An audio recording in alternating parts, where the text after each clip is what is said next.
Hello, dear students. So, we are learning the chapter characteristics of living things. So, students, what are non-living things, what are living things, right? So, there are variety of plants and animals that differ in their shapes, sizes, habits, and habitats, right? An oak tree and a grass are different in form, but they both are plants, right? So, ಅದು tall ಆಗಿರುತ್ತೆ but the grasses are very short, right? But they both are plants. And a rhinoceros and a mouse do not look alike, right? But they're animals. So all these organisms look different from each other. They all carry out certain activities called as life processes. So they all carry out certain activities called as life processes to stay alive. So they are all living things. So students, do we observe anything else around us besides various types of plants and animals? Yes. So we observe chairs, cycles, roads, pen, paper, toy, etc. So many more human-made non-living things. So how are living things different from these non-living things? What is the difference between living and non-living things? So we will find out the answer to these questions in this chapter. So living things exhibit the following characteristics. So living organisms have a cellular organization. So it is nothing but each and every living organism, it is made up of a cell. Next, they all possess chemicals of life. So because they are made up of chemicals, so which is necessary for the survival.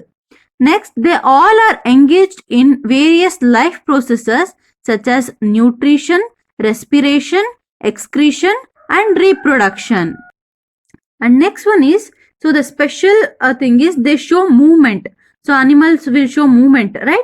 Next, they grow and develop. So they'll show the growth and development. Next, they respond to stimuli. Respond to the stimuli, nothing but. So if someone if someone coming to slap you means, you will immediately turn your face. Or if someone is coming to hit on you, you'll escape from them, right? So that is nothing but responding to the stimuli. And they have a definite lifespan. So lifespan means, for example, human beings maybe 70 to 80 years they can live, and some tortoise, so they can live for 200 years. Some ants will only live it for 1 week to 10 days. So these are the different properties of living organism. Let us learn more about these characteristics to understand how they make living things different from the non-living things. So now we'll learn about cellular organization. Students, as I already told about a cell, so all the living organisms from microscopic bacteria. So microscopic organisms or microorganisms means the organisms which we cannot see through our naked eyes, but we can only observe through this microscope. For example, like bacteria and viruses. So all the living organisms from microscopic bacteria to a mango tree, all are made up of cells. Okay. So this a cell is the basic structural and functional unit of life. So the cells are so small in size that that you can fit millions of them in the full stop at the end of this sentence. Okay, so at least for example, so in this space, so in this box you can fit thousands of bacteria in it. So that small they are. So the cells are so small in size that you can fit millions of cells them in the full stop at the end of this sentence. So cells can be viewed only under microscope as seen in the first. So students, look here, these are all cells. So if you take a onion peel and if you observe under microscope, you can see a structures like this. So each one it is called as a cell. This is one cell. This is another cell. So like this, so many cells. Some living organisms are made up of only one cell. For example, bacteria, amoeba, paramecium. So they are all unicellular organisms. The whole organism, it is made up of a single cell. Okay, suppose if you take an example as a human beings, so we are made up of billions of cells. But some amoeba, bacteria, these are all unicellular organisms. They're made up of only one cell. So organisms such as amoeba, paramecium, chlamydomonas, and euglena are unicellular. Most unicellular organisms are so tiny. They are very tiny that we cannot see them with the naked eyes. ಬರೀ ಕಣ್ಣಿಂದ ನೋಡಕ್ಕಾಗಲ್ಲ. So hence they are microscopic in nature. Look here, students.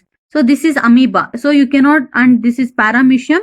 You cannot see these organisms through our naked eyes.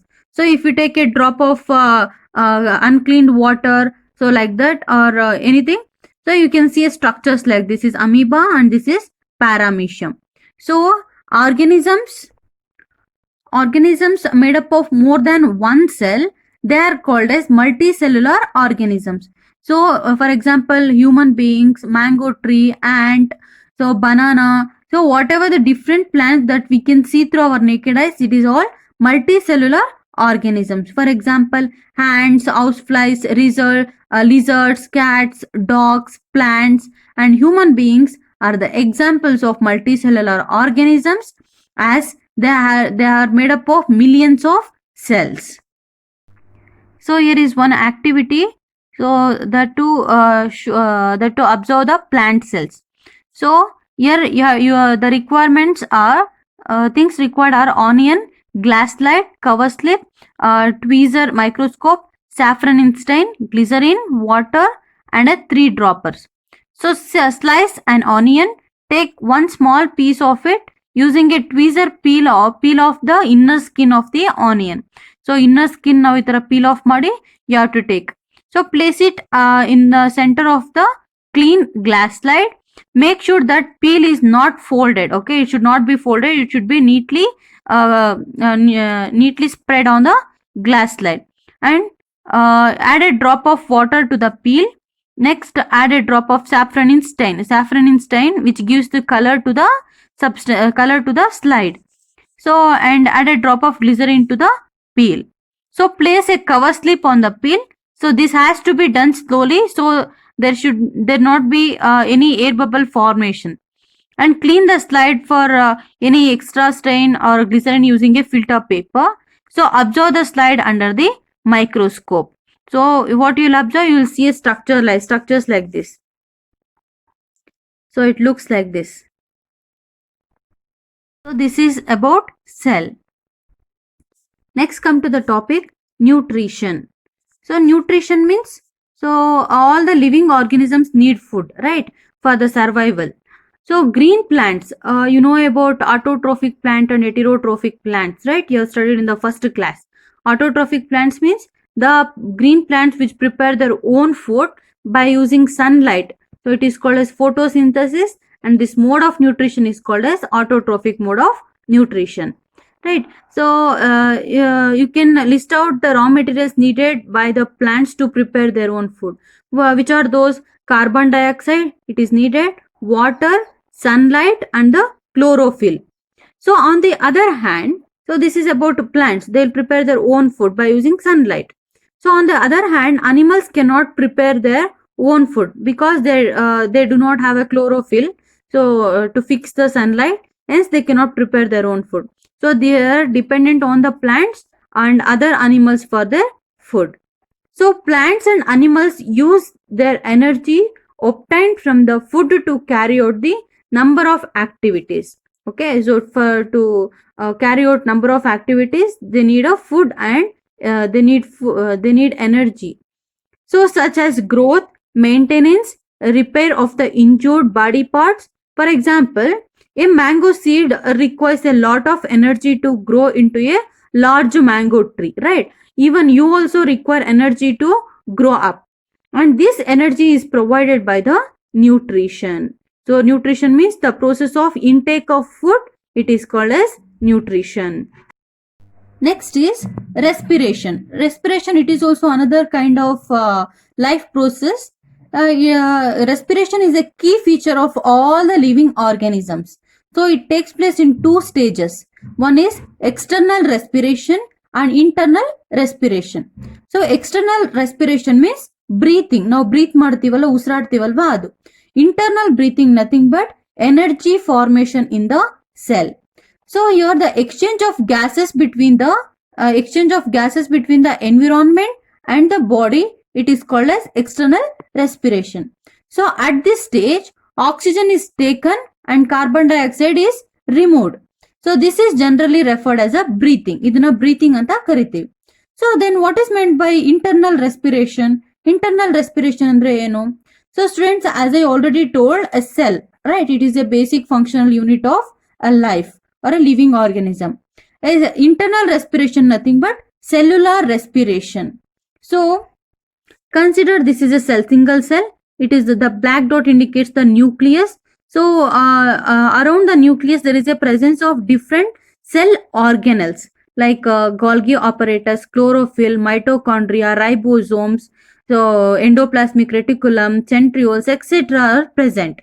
The oxygen that is taken during breathing, so breathe ಮಾಡಬೇಕಾದ್ರೆ oxygen ತಗೊಂಡಿರುತ್ತಲ್ವಾ, so it will be break down the food to produce energy. ನಾವು ತಿಂದಿರೋ food ನ ಯಾವ ತರ break ಆಗುತ್ತೆ ಅಂದ್ರೆ, ನಾವು ತಗೊಳ್ಳೋಂತ ಆಕ್ಸಿಜನ್ ಜೊತೆಗೆ food, so it will be breaking down into so simple compounds. And this energy, and you know that food will give energy, right? That energy is used to carry out various life processes. So in this process carbon dioxide is given out. So this internal respiration, it is also it is a common to all the living organisms. However, the mechanism of external respiration is different in different animals. ಅಂದ್ರೆ breathing ಕೆಲವೊಂದು organisms ಬೇರೆ ಬೇರೆ ತರ breathe ಮಾಡುತ್ತೆ. And however for example plants ಯಾವ ತರ breathe ಮಾಡುತ್ತೆ? Through the, you know about stomata, right? So they will breathe through the stomata. Plants breathe through the pores present on their leaves, whereas fishes, here you can see a fishes are respiring through gills. So last class we have learnt about it, right? So they are breathing through the gills, and fishes use the oxygen that is dissolved in the water. You know, since they are living in the water, they cannot take the atmospheric oxygen. Instead it will take the oxygen from the oxygen that is dissolved in the water. So fishes use the oxygen that is dissolved in the water and give out the carbon dioxide into water. And we have also learnt about amphibians, frog, right?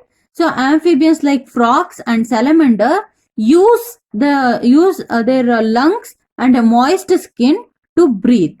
Okay, idರಲ್ಲಿ lungs ಇರುತ್ತೆ ಮತ್ತೆ moist skin ಇಂದ ಕೂಡ, so they will breathe. So even these earthworms that live in the soil also breathe through their skin. And next come to some insects, for example cockroaches. So cockroach breathe through the special opening called as spiracles. ಅದಕ್ಕೆ spiracles ಅಂತ ಇರುತ್ತೆ. Through that they will respire, so which are present on the sides of their bodies.